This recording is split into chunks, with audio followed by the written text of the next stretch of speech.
Hi, my name is Chloe Joshua, and today I have the pleasure of introducing Megan Gulla.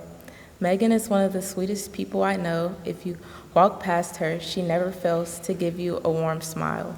She's a hard worker, not only academically, but also in sports.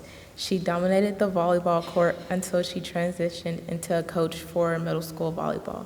I'm sure she has some wise words to say, so I won't keep y'all any longer. Give it up for Megan Nicole Gulla.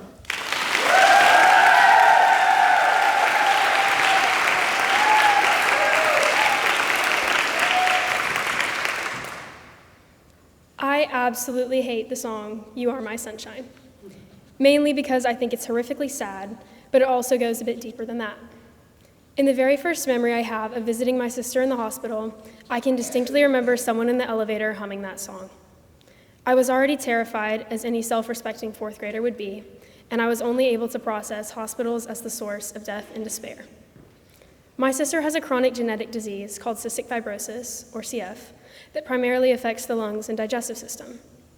Although she's been hospitalized many times before, all of which were only short visits, typically over a week at the most, this was the first time I was old enough to fully understand what was happening at the time.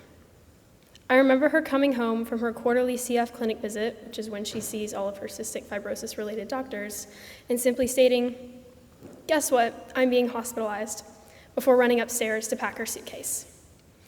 I didn't think much of it then, as hospital visits can be typical for her, but my perspective quickly changed.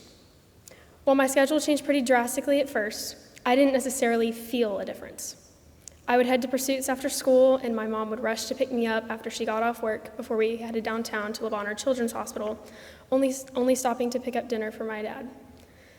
As this became my new daily routine, it felt almost fun to be able to hang out with my sister, which was highly unusual for us, and these changes didn't matter to me. However, as her hospitalization lengthened with each passing day, I felt more and more lonely.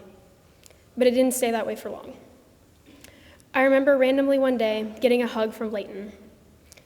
Then there were jokes from Alicia and Sadie, a wave from Chloe, smiles from Ivy and Casey.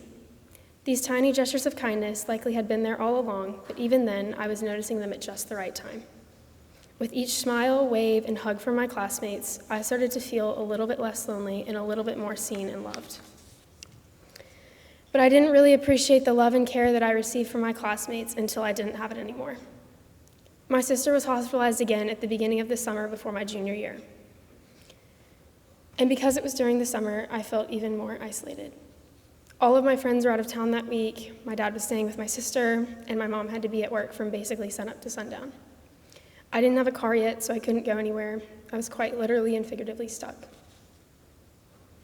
So I did what any aspiring pre-med student would do. I binged the entirety of Chicago Med, New Amsterdam, and The Good Doctor until I could not stand to see another incorrectly done thoracostomy. But there was a moment when, after an episode ended and Netflix very rudely asked me if I was still watching, I was forced to fully look at my current situation. And I cried, like a lot, because I genuinely had never felt so alone in my entire life. For the very first time, I wished that it wasn't summer break, and that I was back here at the corner at Walnut Grove and Perkins Extended with my perfect mix of a class that had been my sunshine back in fourth grade, when all I could see was rain. After the week passed and my sister came home and everything went back to normal, I still miss the people who have always brought so much light into my life, especially at times when I needed it the most. So, to the 69 rays of sunshine sitting in the first few rows, thank you for always being a light for me when I've needed it. You all have been the light at the end of the tunnel, and there's no one else I would have rather had to have grown up with. And next year, when we're spread all across the country, I know that there are at least a few people that I can rely on to give me love and hope. You are my sunshine, and I love y'all.